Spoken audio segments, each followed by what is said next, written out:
All right. So we have Carrie, the CEO of Certified Best Roofing on today. Carrie, how are you doing? I'm doing great. How are you, Dan? Doing great. Hey, so what's something you're looking forward to this week? This week, what I'm looking forward to, I'm actually heading out of the office on Friday, which is very rare. And I'm taking a bougie day trip to go look at the fall leaves of Connecticut. So my friend and I went to Chat GPT and asked it to plan us a fall leaf viewing day. And so we're flying in the morning, going to travel on our little route, look at leaves and waterfalls, eat cider donuts, and explore, and then get on a plane at night and fly back home. Ah, what an adventure. I love that. So And it's yeah, a nice change of pace from Central Florida, where yes, Carrie's going to be is based out of, correct? yes. So they're not really changing of leaves here. We do get some flower blooming in the. I'm sorry, my do not disturb. Did you hear that? Sorry. Nah, you're fine. Okay, sorry. We can cut it out.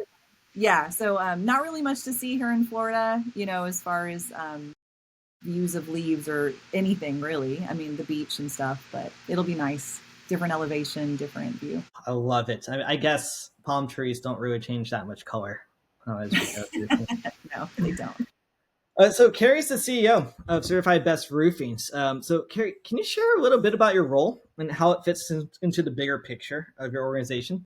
Yeah, my role is primarily financial decisions, driving business, and marketing and building relationships in the community. That's my primary role here. And managing the day to day team. I'm really high on the tenacity, so helping everybody get things done, pushing through a problem. I'm the resource for that.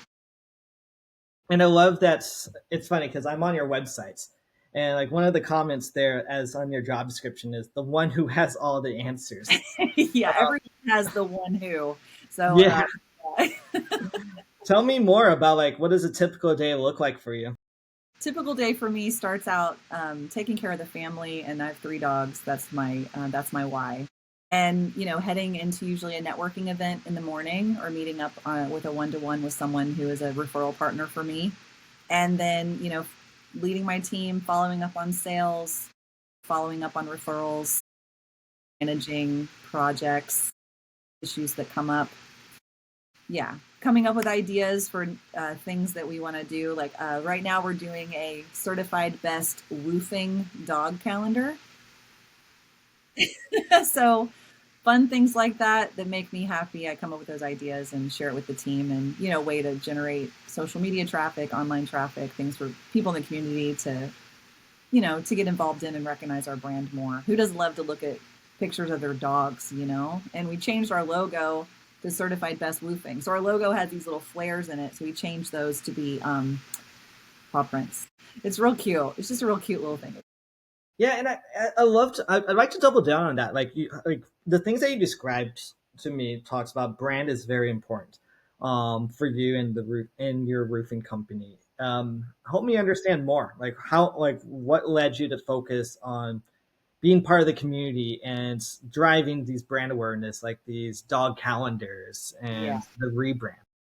Well, about a year and a half ago, we started to see just SEO optimization. The dollars we were having to spend in price per click was basically going insane. Just the Central Florida market, Florida is so saturated, and there's a lot of very, very large roofing companies, and a lot of them are getting bought out by giant equity firms. And so we just cannot compete SEO wise. I mean, we can by organic, and that takes a lot of work and effort, and we do that well in our area. But we wanted to, have more brand recognition out there. So we shifted our mindset into being more community based, relationship based. We do a lot of business with realtors and that one-on-one relationships, and being the person that can deliver for them. So one of my brands that I work within in that networking realm is, I call myself the Roofing Wonder Woman. And I even have that, like, it's not, you're not going to find it on the Certified Best Roofing website, but if you search for me specifically, that will come up because it helps me be memorable. So when I'm being introduced to a third party, someone that I'm in a networking relationship with, they can say, "Let me introduce you to my friend Carrie. She's the Roofing Wonder Woman." So I made that my job title. So those, we love thinking of those things that are memorable and somewhat entertaining and are also fun for me. It's a good time to be the roofing Wonder Woman on LinkedIn as well. Yeah, and I find that like if you're having fun, it just really just spills over and it's attractive. People It are does. drawn to having fun. Someone once told me adulthood is a race back to childhood. It's It like totally we're going. is. I'm going to use that, Dan. That's a really good one because it's true. Like there's so much. If your algorithm has anything that has to do with, you know, that side of like what people talk about, they do talk about like inner child and all those types of things. But really, like I was a total Wonder Woman fan. Truth, justice, the American way. And that just resonates with me and a lot of different people, and so it's a lot of fun. I even the car I drive, I put you know Wonder Woman like little decals on the emblems on my car, and I don't know, just people pay attention. I even had it as the pop socket on my phone. People take like, oh look, there it is again. Stay on brand and be consistent. I love it. We talked a little bit about the competitive landscape, Carrie. We have some of the private equity players coming into the role, and I love how you're separating yourself and differentiating by saying when people go big, you focus on the neighborhoods, the community. What are some other major shifts you're seeing in your space right Major shift is also insurance companies and how they're dictating when your roof needs to be replaced. So, in the world of roofing, warranties matter to people. But now I'm seeing a trend where people don't really care about the warranty that you're building into the product you're installing because they say it doesn't matter if it has a lifetime warranty on this product because the insurance company is going to make me replace it in X amount of years. And so I've actually been in situations where a homeowner is getting a cancellation on a roof that is only 8 years old. And anyone in the industry knows that unless it has significant storm damage, a roof that's 8 years old, it has a lot of life left in it. But they for whatever reason, they're not able to get insurance unless they replace and have a brand new roof. So that's why I'm working with a lot of realtors because sellers may not have the cash or the ability, of course, to finance a roof before they're exiting a home, but they can negotiate it in because the property values have gone up, blah, blah, blah. So we'll do a pay at closing option for our realtor relationships. So it's just playing, that whole thing of the age of the roof, that new buyer, the insurance, they can't get insurance because that insurance company is saying, well, this roof is 10 years old. That is insane to have to replace a 10-year-old roof. And it's just filling up the landfills. But there's not very much we can do about it on this side, with all of the changes that are being made, at the higher levels in our government. They're now? That's an dictating things. interesting call out, Carrie. So does it, like so? How do you see that transpire? So are you seeing now that like lifetime warranties are essentially a mute because you have to replace it? Um, are homeowners and commercial owners looking at more cost effective solutions instead of like the premium Yes. like last forever? Is that what you're seeing now? There are some instances where they're not really coming after metal. Insurance companies, I'm talking about when I say they. Insurance companies aren't coming after metal. They're not coming after, the low slope roof and things like that. It's primarily their eye is on shingle roofing. That's where we're seeing this trend happen. So if a homeowner has a little bit more to spend, it makes sense to invest more because you're going to replace it and not have to replace it again. Where if you're going after shingle, you're looking at replacing it in maybe 15 years or less. So you need to look at that long-term investment for the homeowner. So one of the questions I always ask when I sit down with the homeowner isn't just, what are you doing right now? I like to find out, what's your plans for this home? Like, how long do if in a perfect world, if you could control what's going to happen to you in this home, what is what are you dreaming of? Like, where do you imagine yourself? And so people will say, oh, I plan on passing this home down to my kids. I'm going to keep it. We're going to travel. They're going to live here. People just dream up stuff. You never know, of course, how that's going to pan out. But if they're planning on keeping the home longer than 15 years, well, then let's talk about some options for longevity and where the best investment's going to be for you long term. So I do spend more time with my homeowners at the table, just discussing their plans because it makes sense to talk about it. Because in some cases, if it's not in our office, we call it if the roof isn't cut up. Is that an expression that other people use? Like if it doesn't have a lot of angles in it, right? Like a metal roof could could be very close to the price of a shingle for them. So it always makes sense to look into those options and present them. And sometimes they're like, well, we had budgeted this much and we are going to pay cash for this, and let's finance the difference. Let's figure out a way to make this work, because a metal roof's not going to get any cheaper than today. So it Sure. makes sense to just take a look. Let me inform you and give you all the options. And of course, whatever's best for you and your family is what we want to. Yeah, I mean, that's really insightful. What other trends are you seeing? Let's see, other trends. I don't know. Those are the predominantly the ones that are there we face most often. So I don't know if I have any others on the list. I'm sure if we brought in my partner brother to this mix, he would say, oh, he would have a longer list than I do. But yeah, right now there's nothing that's coming off the top of my head about. No, I mean, this is good over here. I mean, you're seeing it from the business side. I mean, hurricanes, storm damage is another trend that dictates our industry. They've really tightened up on the laws of like what insurance, it used to be in our state that if you sued, if your insurance company denied you, which we see so many denials, if they had denied you, but there's there's like substantiated damage from wind, hurricane, doesn't necessarily have to be hurricane to be wind, right? So any type of storm damage like that, if we can document it, it used to be that you would be able to move forward. You get that denial, but it's like, hey, no, we're going to push. So now you'd sue your insurance company, and then the attorney's fees would be paid by the insurance company if you won. Well, now it's not that way. So now whatever you win, or your attorney is paid from what you win in the lawsuit, where it used to be separate.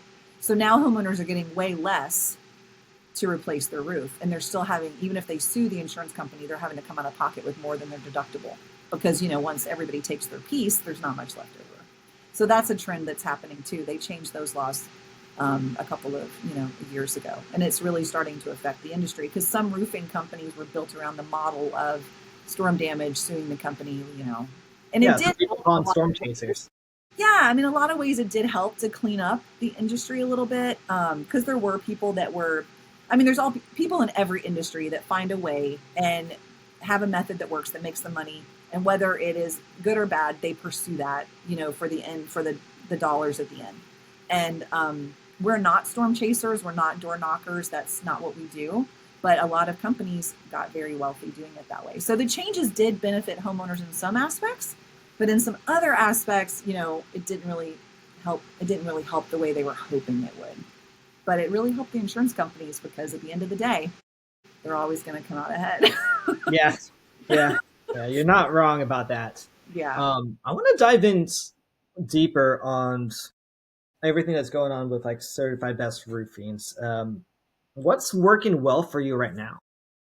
Working well for us right now is with building relationships in the community, building relationships with our Chamber of Commerce, building one-on-one relationships with, people that are, in the home services industry, being a reliable, trusted resource for people, and being transparent. So those things are really, we're really dialed in on those things, and they're really working for us. Like I tell everyone that, I'm available by text. If you've got, question about anything, you want to just compare pricing or get some behind the scenes information, make sure somebody, people don't even know where to look to get a license verified, which is funny that that's the case. But, just anything people need, and, being that trusted resource is really making a difference for us. Yeah, and one of the things I see is like I see that long-term ROI from building that relationship, because that one referral becomes a repeat referral. At least what I've seen out in the field engaging with roofing contractors. How do you scale that? Because like it takes a lot of upfront effort It's a to build challenge. Yeah, trust. it's absolutely a challenge, because this is a good problem and a bad. There's good problems, I believe, and then there's problems that are just problems, right? So one of the good problems we have is that every client, homeowner that we have, believes they're our only one. It's a good problem, but it also means that we have to be responsive, and we have to show up when we say we're going to show up, and we have to deliver. But a lot of the things that we're doing are really the basics. And what's interesting is that so many people in this industry are like, the whole message of this podcast is from ladder to CEO, right? Or ladder and Leadership. Yeah. leadership, ladder to leadership, right? So these tradesmen are on the ladder, and then when they make that shift, it's really difficult to get back to people on time, answer the phone, have all the boxes checked for customer service. It's a super challenge. So one of the things that we have is some of the things that we've implemented that help us out are like remote. Everything is built remote, and we're paperless. So that way everybody can access everything all the time. So, from the phone system we use and the way that the calls are coming through, the way the jobs are documented, the way our subs report back to us, like everything is so everyone can be virtual. Yes, we have a brick and mortar, but we need, this younger generation of our workforce coming up. Like one of the primary things that they want is flexibility. They want that flexibility built into their job to be able to work from anywhere. And so we've done that. We've tried to build. Of course, we need people on site putting roofs on, like, yeah. But everyone else that supports them, we've built it so that they can be remote. And I appreciate that because like what I'm hearing from you, Carrie, is like you're meeting where the customers want to meet you. Mm-hmm. Like you don't have to wait until 5 p.m. every day to engage with your customers to do the estimates. Everyone can sneak in 15, 30 minutes for a quick digital meeting to go over the estimates, to describe what are the options, and to do those initial qualifiers. So you don't always have to send a truck to qualify each and every time. I'm sure that's going to be saving a fair amount of time and effort for your team also. Absolutely, it does. It totally does. And I've owned businesses in different homeowner as like real estate kind of vein my whole career. But one of the things that is different here is that people don't know, like like people don't. Let me see if I can get my thoughts straight. Most people don't know how their homes work, Mm-hmm. which is really interesting to me because I guess I was just raised in a family that I was taught like how things work. My dad was really committed to making sure that everyone in my household, that everyone in our family knew how stuff works. And he would droll on and on, which is a whole nother childhood trauma, right? Like he wouldn't stop talking. I asked him one time to help me with a math problem when I was like in ninth grade, and somehow he trailed it back to the origins of the universe. And I was like, I'm so lost. But anyway, he would teach us how our house worked. And so when something's happening in my home that's not going right, whether it's a let's say it's roof related and it's a leak, I just have confidence to understand what's happening, and I know that I can take care of it somewhat and then reach out to somebody to take care of it if it's more outside of what I'm able to do.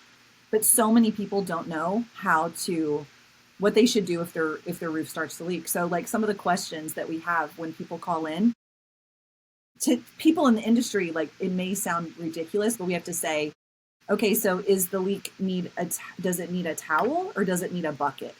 We have to actually ask people that because they will be in a panic about a water spot on their ceiling that is fine. Yeah, not fine, but like we're going Yeah, to look yeah. at it. It doesn't need us to respond right now, right? So we need to assess the people, like someone who has a tree through their roof, that's a right now response, right? Mm-hmm. But someone who has a pinhole, like the size of a Sharpie in their drywall with a drip is not going to be somebody that we need to go out and see immediately for a tarp. So we've had to train our people to understand how to dial back with our clients when they're calling in, and almost like one of the key things we did is that I didn't even know this was a clever thing, but maybe it'll help someone else. Our client relations manager, who is our forward facing person to analyze a lot of those calls coming in, she is being trained to be a therapist.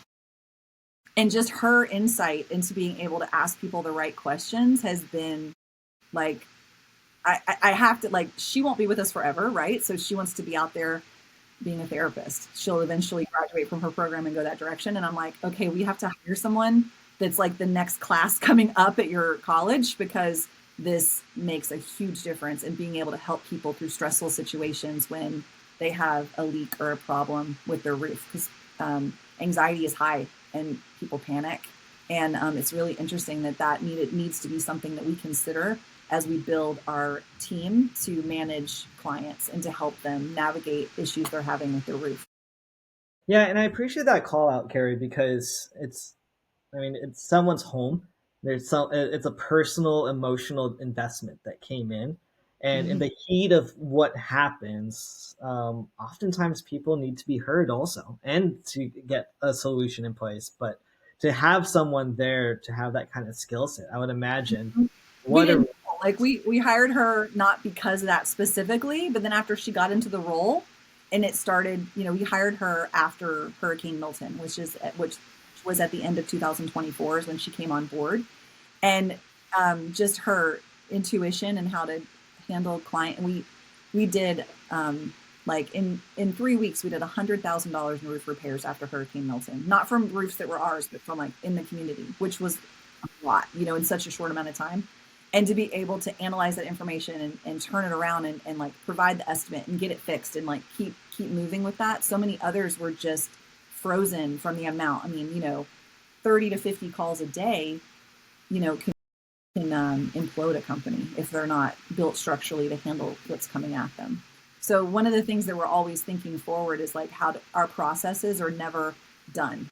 Our processes could always be improved upon. So one of the things we have in our company is that if you're going to bring me a problem, also bring me the solution. If you're going to bring me a problem, also bring me the solution, and we'll talk through the solution. So maybe the solution you thought up doesn't have all the nuances that need to make it effective, but at least we have a starting point to work on something.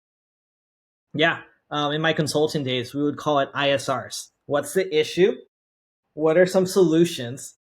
And then what would you recommend out of these solutions to be the path forwards to help round it out? And it's just another way of doing it. Like I really appreciate that because what really like stuck out for me about that message, Carrie, is infrastructure. Infrastructure. Can you truly handle 30 to 50 calls a day?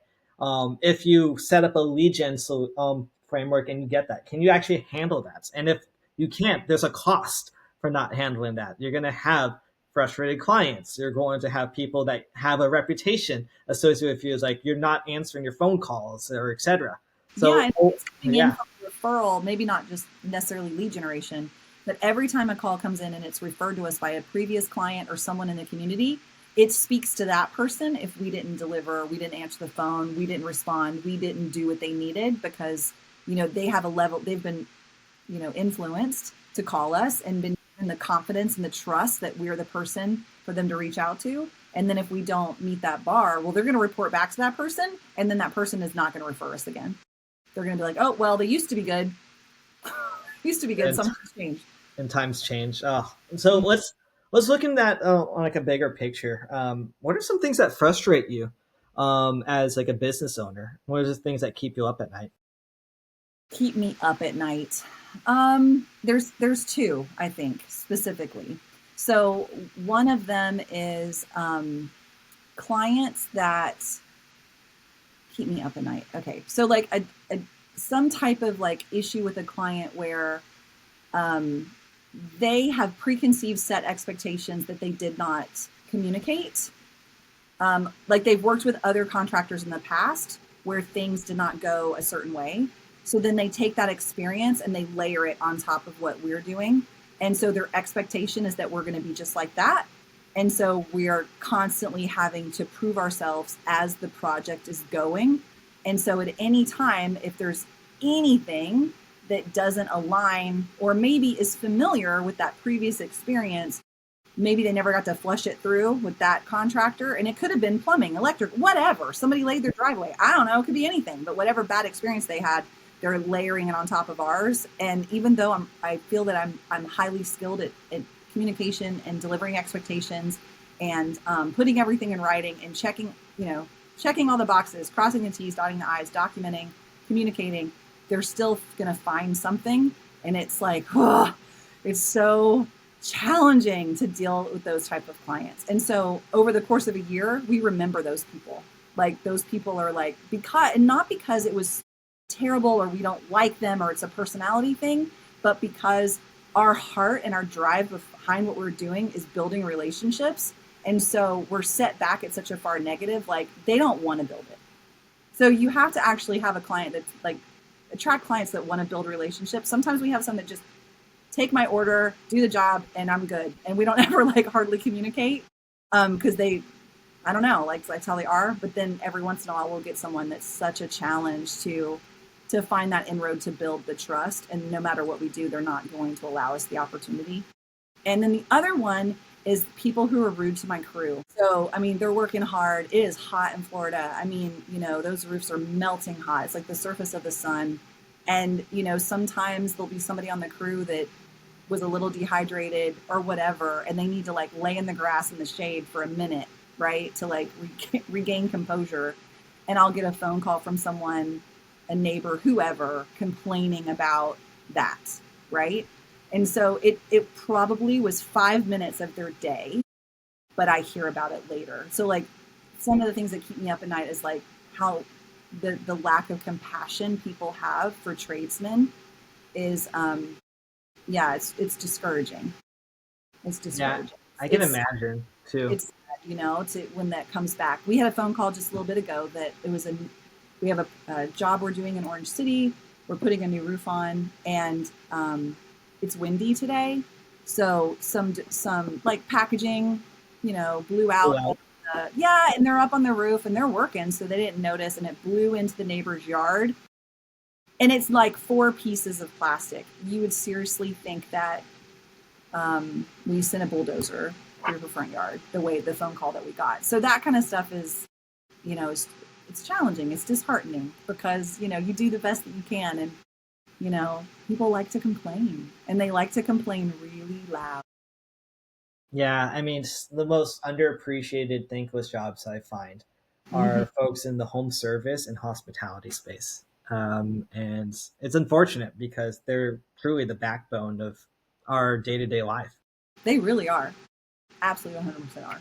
So, I mean, we had a job a couple months ago that the woman had a very large wraparound porch.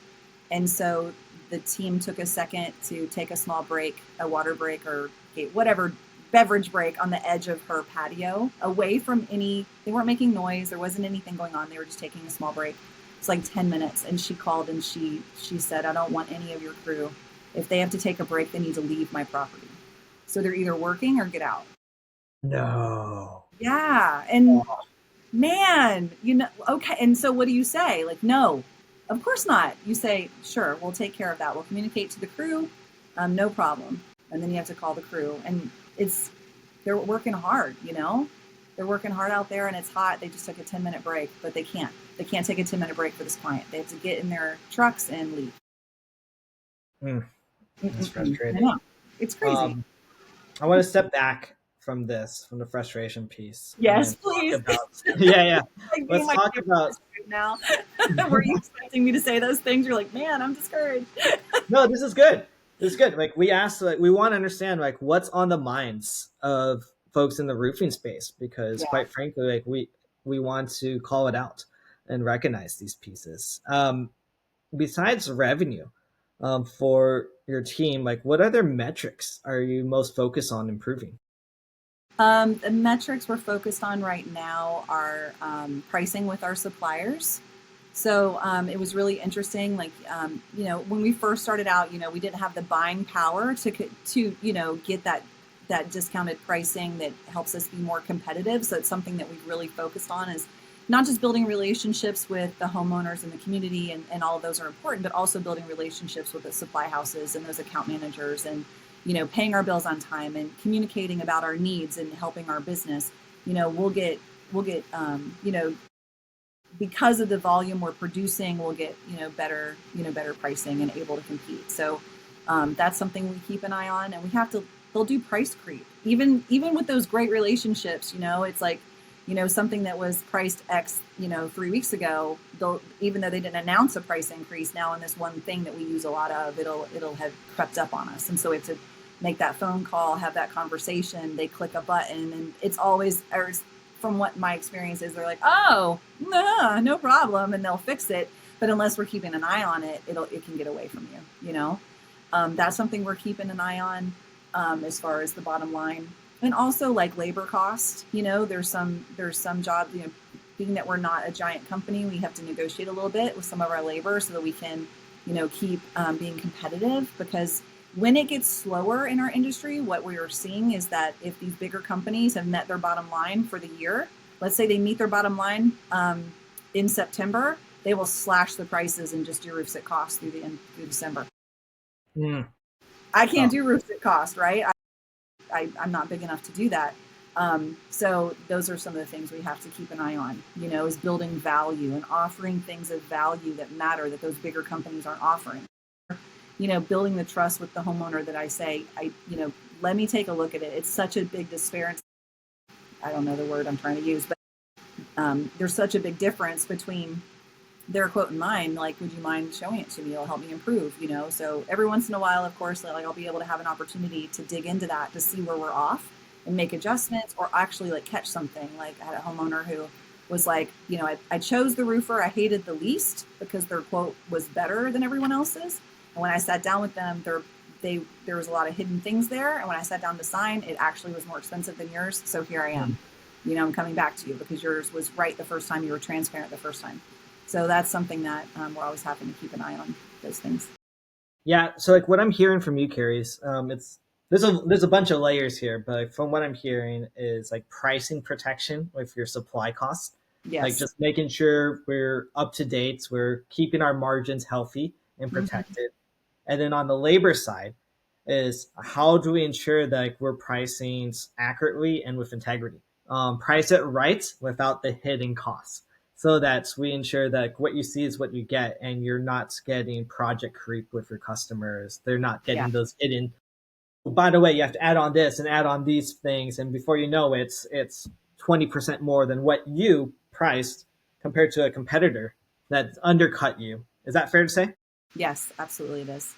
Great. Mm-hmm. Other things I see out in the field is I saw one roofer tracking repairs to replacement conversions. Mm-hmm. So what I'm seeing is Yeah. how many repairs are out there, and then is there a way to nurture that because we know that it's probably going to be coming when we need Yes. to start replacing that and maintaining a relationship. Yeah, we do that as well. We track that as well. We do a lot of repairs. There's fewer companies that do repairs in our market than replacement, so it's really helped set us apart. I would say most of our SEO dollars are the most well spent on repair, promoting repair, and having things built into our website about repairs. It drives a lot of business to us. And then um, we have something built into our pricing that when they come back to us within a certain amount of time after a repair, we will put a certain amount. I'm not going to give all the details, but we'll put a certain amount towards. I think it's probably on our website, but maybe that'll make people curious to go look. But we have it built in to where if they come back to us within a certain amount of time, we'll credit the amount up to a certain amount of the repair towards a re-roof. So it keeps us being able to, flag those in our system to revisit. Yeah, it's a great offer, especially when it comes to like what's top of mind with Yeah, it. yeah.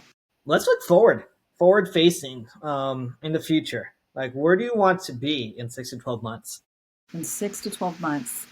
Let's see, on an island. Okay.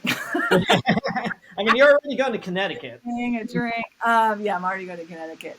Let's see. In the next 6 months, we just started doing some of our dreaming and our planning for next year, and our 6 months changes with storm season. So we're kind of preparing for both. Like, where are we going to be? We're ramping up our repair services in the case that we do have a hurricane, or even if we don't, we're looking at that more.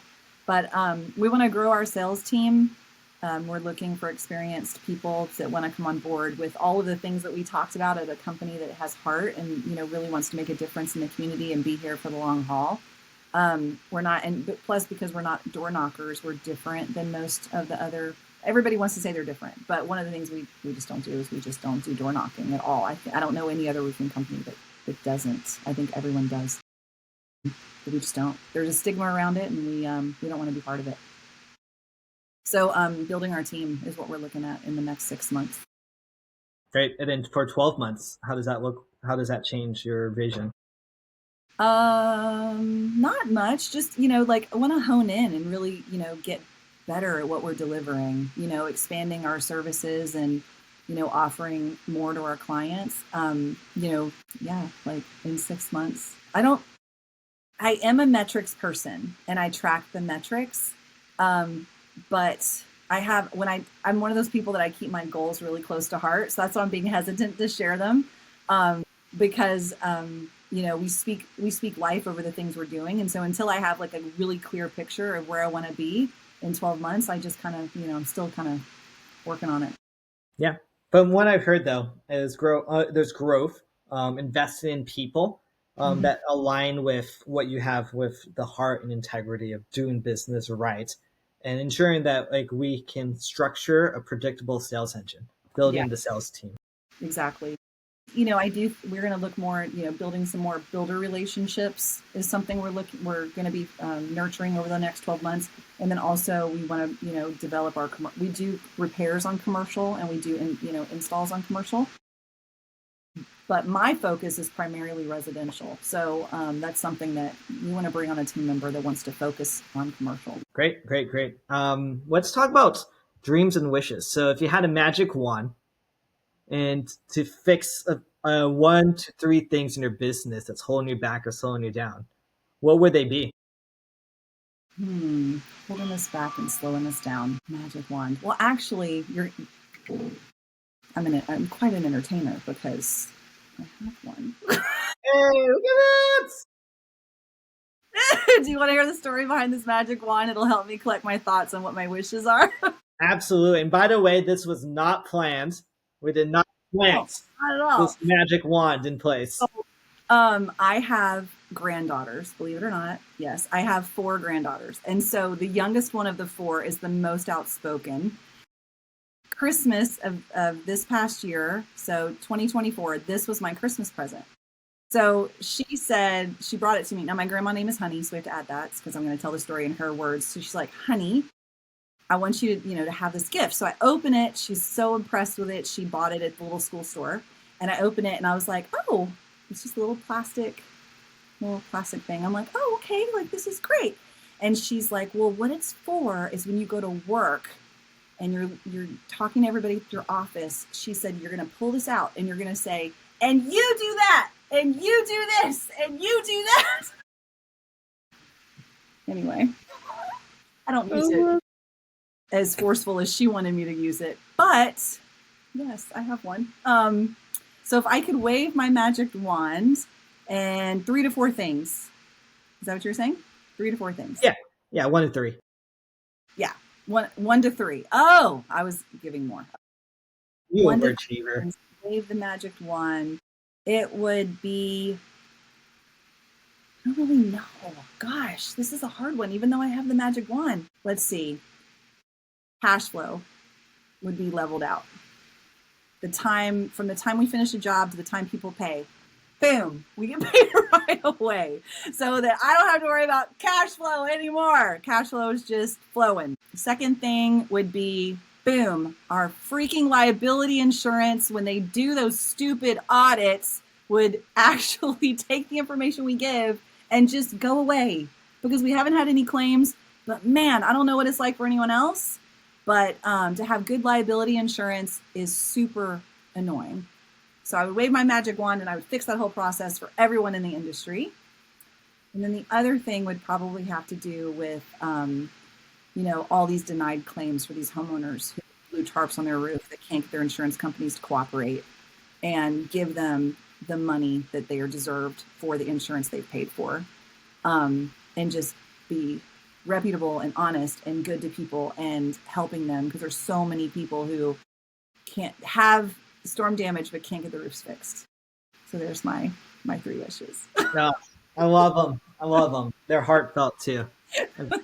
And you brought your granddaughter into the Yeah. mix too. This is great. Speaking about the younger generation, as we're rounding out and closing things on our side, Carrie, what advice would you give your younger self as you look back and you think about like all the things you've accomplished and all the things you've done? What advice would you have for young Carrie? Young Carrie, it would be keep using your voice and keep doing the things that your gut's telling you to do because you are really smart. And there's always going to be a naysayer or someone in the room who doesn't believe that you know what you're doing, but it doesn't really matter because you do. Just do it anyway. I love that. I love it. Just do it. Ah, good. Where can people find more about you and your company? They can find us at certifiedbestroofing.com. They can reach out to us directly, calling 407-602-3363, call or text. Those are the best places to reach us. We're ultra responsive, so you'll get an answer. Also on our website, we have quick quote. So if you want to get a price on a roof in Florida, You can type in your address and it'll give it to you in 60 seconds. Great. And one of the things to call out is just how heartfelt and wholesome it feels to talk to Carrie and her team. Like it just feels like you're talking to a human. You're not just a number. You are talking about like what is it going to affect your community, and Mm-hmm. that's my key takeaway from this. So Carrie, I appreciate this. Thanks again. Thanks. We're at it again with ladders to leadership, Thanks, Dan. Thanks for having me. I really enjoyed it. and let's stop.